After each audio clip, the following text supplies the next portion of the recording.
విశ్వాసం చేసే పనులేంటి, అవిశ్వాసం చేసే పనులు ఏంటంటే, విశ్వాసం ప్రయత్నాన్ని కలిగి ఉంటుంది, తెగించేటట్టు చేసింది. యేసుప్రభుని నమ్ముకోవాలంటే చాలా ఎదిరించి అడుగు వేసావంటే మొదటి అడుగులో నువ్వు సక్సెస్ పాస్ అయ్యావు. నువ్వు అసలు ఇరుకు మార్గానికి ఎంటర్ అయ్యావు చూడు. అన్నిటిని ఎదిరించి కులం, మతం, మనుషులు, బంధువులు ఎవడేమని అనుకొని ఐ డోంట్ కేర్, నేను యేసుప్రభుని నమ్ముకుంటున్నా, యేసుప్రభు మార్గంలో నడుస్తున్నా, ఎవరేమని అనుకోని అవసరమైతే మొత్తం వదిలిపెట్టి పోని, నాకు దేవుడు కావాలి అంటానికి గుండె కావద్దు, తెగింపు కావద్దు, మరి దమ్ము కావాలా లేదా? అందుకు సభలో చెప్పేది నేను, దమ్ము కావాలి. దద్దమ్మలు నమ్ముకోలేరు ఏసైని నమ్ముకోవాలంటే దమ్మున్నోడే రావాలి లైన్లో. గుండె లేని వాళ్ళు రాలేరు, తెగించలేరు, పిరిగి పందల అవిశ్వాసం వాళ్ళు అలా కాదు. విశ్వాసం తెగింపుని తీసుకొచ్చింది. ఇక్కడ కనానీయుల మీదకి పోవటానికి ఆ ఇద్దరు ఎంత తెగించారో చూడండి. ఏం కాదు, వాడు ఎంత పొడుగుంటే వానికంటే బలవంతుడు మన దేవుడు. మనల్ని బట్టి కాదు కదా పోతుంది, ఆయనను బట్టి కదా. మరి ఆయన హైట్తో చూడండి వాళ్ళ ఎత్తుని, మన హైట్తో ఎందుకు చూస్తున్నారు? ముందోళ్ళు 10 మంది ఏం చేశారు తెలుసా? వీళ్ళ ఎత్తు వాళ్ళ ఎత్తు కొలతలు చెప్పారు. మేము అక్కడ అనాకు సంబంధులైన నెఫీలీ జాతి మనుషులు చూసాము, వాళ్ళ దృష్టికి మిడతల్లాగా ఉన్నాము, మా దృష్టికి అట్లే ఉంటిమి అన్నారు. కానీ వాళ్ళ దృష్టి వీళ్ళ దృష్టి కానీ దేవుని దృష్టి వైపు చూడలేదేమి? ఇంకొక దృష్టి ఉండలే? ఎవరి దృష్టి? మా దృష్టికి వాళ్ళతో పోల్చుకుంటే మిడతల్లాగున్నాం, వాళ్ళ దృష్టి కూడా మేము మిడతల్లాగున్నాం. కానీ వారైనా మేమైనా దేవుని దృష్టికి ఎవరైనా ఎంత అన్నట్టయితే ఎంత బాగుండేది. కానీ వాళ్ళు అనలా. ఆ మాట కాలేబు యెహోషువ అన్నారు. ప్రభువు మన యందు ఆనందించిన యెడల ఆ దేశమును నిశ్చయంగా మనల్ని స్వతంత్రించుకునేటట్టు చేస్తాడు. అంతేకాదు మీరు ఎంత పొడుగు ఎత్తులు అందరూ వాళ్ళే మనకు ఆహారం అవుతారన్నాడు. ఇలాంటి మాటలు మాట్లాడాలంటే ఏం కావాలి? ఇలాంటి మాటలు మాట్లాడాలంటే, అలాంటి సాహసోపేతమైన అడుగులు వేయాలంటే ఏం కావాలి? అది అడుగేస్తే కింద పడతామేమో, అడిగేస్తే పడతానేమో, అడిగేస్తే పడతాననే పిల్లవాడు వాడు సచ్చిందాకా నడవలేడు. పడితే పడ్డా అని అడుగేస్తేనే అటో ఇటో తేలేది. కొంతమంది అనుకుంటా ఉంటారు, మరే ఇట్ట చేద్దామని అనుకుంటున్నాను, మరి అది అనుకుంటున్నాను, మరి అది ఆలోచిస్తున్నాను, చేద్దాం అనుకుంటున్నాను, అది మరి ఇట్ట చేద్దాం అనుకుంటున్నా అంటుంటారు. ఒక్కొక్కళ్ళు చిరాకు పడుతుంటుంది నాకు. ఎన్నిసార్లు అనుకుంటారు? నీ బతుకంతా అనుకుంటూనే ఉంటావా? అడుగు వెయ్యవా? పని చెయ్యవా? తెగించవా? సాహసోపేతం అడుగులు వేయవా? ఈ బతుకంతా వేద్దాం అనుకుంటున్నాను, నేను కూడా లెగుద్దాం అనుకుంటున్నా, కానీ లేవలేకపోతున్నా, అనుకుంటున్నాను వేద్దాం వాళ్ళు ఎప్పటికప్పుడు చూసి బేతెస్తా కోనేటి దగ్గర 35 సంవత్సరాల సీనియర్ పేషెంట్ అలానే అనుకున్నాడా? నీవు స్వస్థపడ కోరుచున్నావా అని యేసుప్రభు అంటే అనుకుంటున్నానులే, లేచి నీ పరుపెత్తుకొని నడు అంటే నడుద్దామా అంటే ఇప్పుడు కాదు కదా మన సమస్య, 38 ఏళ్ళు కదా. ఆ స్టార్టింగ్లో కొద్దిగా ట్రై చేసేలే, కానీ ఇప్పుడు 38 ఏళ్ళు అంటే ఆడి పట్టకపోలా, ఎముకలు కూడా మోరు కట్టిపోయినాయి, ఇంకా కథలు అసలుకే ఎక్కడెక్కడ మొత్తం మోరు కట్టిపోయినాయి అన్నమాట. అంటే ఫిక్స్ అయిపోయినాయి, ఎముకలు అట్లా పెరిగిపోయినాయి. ఇప్పుడు కదిలే పరిస్థితి లేదు. నన్ను ఎవరు మరి మానవుడు బాగానే చెబుతున్నావు, కానీ పాపం ఎవరు కొత్త మనిషిలాగా ఉండను. ఇప్పుడు 38 ఏళ్ళు సర్వీస్ మందే ఏడా, నువ్వు లేచి నీ పరుపెత్తుకుంటే లెగుద్దాం, కథ అనుకూలంగా చూసి మంచి చెడ్డ చూసి కథ లెగుద్దాం అన్నాడా? అట్ట అనేవాళ్ళు ఉన్నారా లేదా? అది తెగించి అడిగేవమ్మా అంటే వేద్దాం, చూసి వేద్దాం.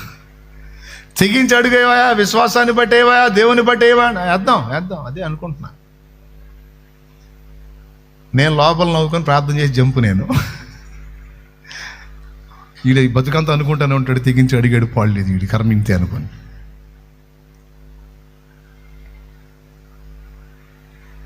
విశ్వాసం తెగింపు తీసుకొస్తుంది. విశ్వాసం పోరాటం వైపుకు అడుగులేస్తుంది. విశ్వాసం సాహసోపేతమైన కార్యాలకు పూనుకుంటుంది. విశ్వాసం ప్రయత్నాన్ని తీసుకొస్తుంది. నీవు స్వస్థపడగోరుచున్నావా అన్నాడు. ప్రభువా, దూత నీళ్లు కదిలించినప్పుడు నన్ను తీసుకెళ్ళి ఆ నీళ్ళలో వేయటానికి నాకెవడూ సహాయం లేదు. ఎవరోళ్ళు వాళ్ళని చూసుకుంటారు. మా వాళ్ళు ఉంటేనేమో ఆ టయానికి వచ్చి రొట్టెలు ఇచ్చిపోతున్నారు, కానీ నన్ను తీసుకెళ్ళి అందులో వేసేంత నిరీక్షణ ఓపిక మా వాళ్ళకి లేదు. ఉంటే 38 ఏళ్ళు ఇట్లా ఎందుకుంటాను? నేను కూడా మంచోడిని కాదులే, నేను దరిద్ర పనులు చేశాను, అందుకే నాకు ఈ కర్మ గాలింది. తన మనసులో బాధ. ఎందుకు నువ్వు నడవలేకపోయావు, ఎందుకు నీ ఎడల కార్యం జరగలేదని ప్రభు అడిగినట్లుగా అతను ఫీల్ అయ్యి, ప్రభువా, దూత నీళ్లు కదిలించు వేళ నన్ను తీసుకెళ్ళి అందులో వేయడానికి నాకెవ్వడుందో లేడు. ఓ, అదే నీ ప్రాబ్లం. అయితే దూత అక్కర్లేదు, నీళ్ళు కూడా అక్కర్లేదులే, కానీ లేచి నీ పరుపెత్తుకున్నాడు అన్నాడు. ఆయన మాటలో ఉన్న అధికారం ఆయన హృదయాన్ని తాకింది. అతడు విశ్వసించాడు. ఇన్ని సంవత్సరాలు, 38 సంవత్సరాలుగా నేను ఇక్కడే ఉంటున్నాను. చాలామంది వచ్చి నన్ను పలకరించారు, కొన్ని విశేషాలు అడిగారు, కొంతమంది దానం ఇచ్చారు, కొంతమంది నాకు బాగోగులు చూశారు, నాకు సాయం చేశారు. కానీ ఇన్ని సంవత్సరాలలో నీవు లేచి నీ పరుపెత్తుకొని నడు అని నా ఎదుట నిలిచి పలికిన వాడు ఒక్కడు లేడు. ఈయనెవరు? అధికారము గలవాని వలె ఆజ్ఞాపిస్తున్నాడు, నువ్వు లేచి నీ పరుపెత్తుకున్నాడు అని ఒక ప్రయత్నానికి నన్ను ప్రేరేపిస్తున్నాడు. ప్రయత్నం చేస్తే పోలా, నువ్వు లేచి నీ పరుపెత్తుకున్నాడు అంటే అతనిలో ఉన్న విశ్వాసం అతను ప్రయత్నం చేసేటట్టు చేసింది. కాలు కదిలిచ్చాడు, కాలు కదిలింది. ఈ కాలు కదిలిచ్చాడు, అది కదిలింది. శరీరాన్ని కదిలిచ్చాడు, మొత్తం స్పందించింది. చిన్నగా లేవటం మొదలుపెట్టాడు. బాడీ సపోర్ట్ చేస్తుంది. 38 సంవత్సరాలు సపోర్ట్ చేయని శరీరం ఆయన అన్న మాటతో, ఇతడు చేసిన విశ్వాసపు ప్రయత్నంతో ఒక నూతన ఉత్తేజాన్ని కలిగి స్పందించటం మొదలుపెట్టింది ఆ శరీరం. లేచాడు, అలాగా లేచి నిలబడ్డాడు. ఆశ్చర్యం. నిలబడి ఆయనకెళ్ళి చూస్తే, ఎత్తుకో పరుపు చుట్టి నెత్తిని పెట్టుకున్నాడు. అన్నాడు. విశ్వాసం ప్రయత్నం చేసిద్ది, విశ్వాసం తెగించిద్ది, విశ్వాసం పోరాడిద్ది. ఈ మూడే గుర్తుపెట్టుకోండి. మెయిన్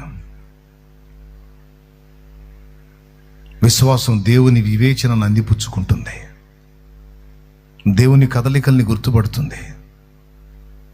చూడండి ఎంత తెలివిగా ఆలోచించాడో. అంతమంది ఉంటే అంతమంది దగ్గరికి పోకుండా నా దగ్గరికి వచ్చి, అక్కడ ఊచకాలు చేతులు గలవారు, గుడ్డివారు, కుంటివారు, ఊచకాలు చేతులు గలవారు, నానా జబ్బులతో బాధపడేవాళ్ళు బేదెస్దా కోనేటి దగ్గర యోహాను సువార్త 5వ అధ్యాయంలో మీరు చూస్తే గుంపులుగా పడున్నారు.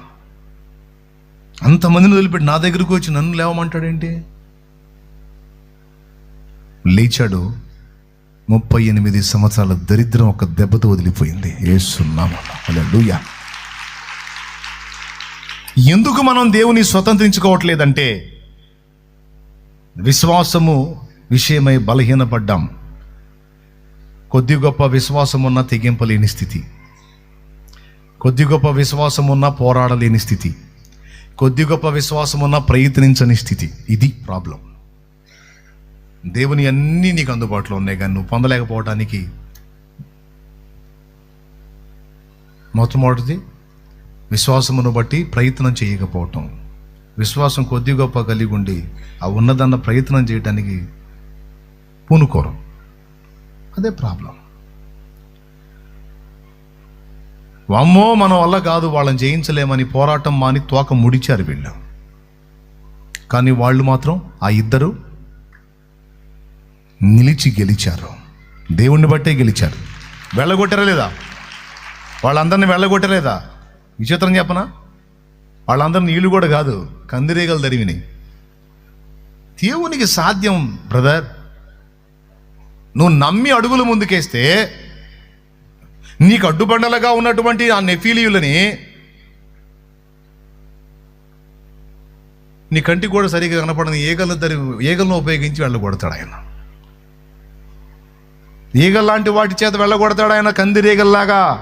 కందిరీగల్లాంటి వాటి చేత వెళ్ళగొడతాడు ఆయన నీ ముందున్న ఆజానుబాహుల్ని. ఆయనే నాకు తోడై ఉన్నాడు, దాన్ని జయించేటట్టు ఆయనే నాకు సహాయం చేస్తాడు. నేనైతే వెనకడుగు వెయ్యను. కొట్టాడా? గాయం తగిలిందా? ఓకే, తగిలితే తగలనే. గాయం తగిలిందని కూర్చొని ఆడమంటాయింది. గాయాన్ని కట్టాలి, మళ్ళా కత్తి పట్టాలి, యుద్ధ రంగాన అడుగు పెట్టాలి, కథం తొక్కుతూ కథన రంగాన ప్రవేశించాలి, కథన రంగాన సాగిపోవాలి. వాక్యమనే ఖడ్గమును పట్టుకొని వీడని విశ్వాసమును కట్టుకొని, వాక్యమనే ఖడ్గమును పట్టుకొని వీడని విశ్వాసమును కట్టుకొని, అపవాది తంత్రములను అణగద్రొక్కుదాం, అంధకార క్రియలను అణచివేయుదాం. అపవాది తంత్రములను అణగద్రొక్కుదాం, అంధకార క్రియలను అణచివేయుదాం. అపవాది అగ్ని పొదిని ఆర్పివేయుదాం. ఆత్మలో ప్రతి సమయం ప్రార్థింతుము, అపవాది అగ్ని పొదిని ఆర్పివేయుదాం. ఆత్మలో ప్రతి సమయం ప్రార్థింతుము. వెనుతిరిగి చూడక విశ్వాసం వీడక, వెనుతిరిగి చూడక విశ్వాసం వీడక సాగిపోవాలి,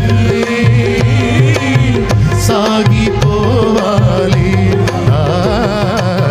సాగిపోవాలి, సాగిపోవాలి. యేసు వైపు చూచుచు పందెములో ఓపికతో పరుగెత్తెదము. యేసు వైపు చూచుచు పందెములో ఓపికతో పరుగెత్తెదము. వెనుదిరిగి చూడక విశ్వాసం వీడక, వెనుదిరిగి చూడక విశ్వాసం వీడక సాగిపోవాలి, సాగిపోవాలి, సాగిపోవాలి, సాగిపోవాలి. ఆమేన్. యేసు వైపు చూచుచు పందెములో ఓపికతో పరుగెత్తెదము. దేవునికి మహిమ.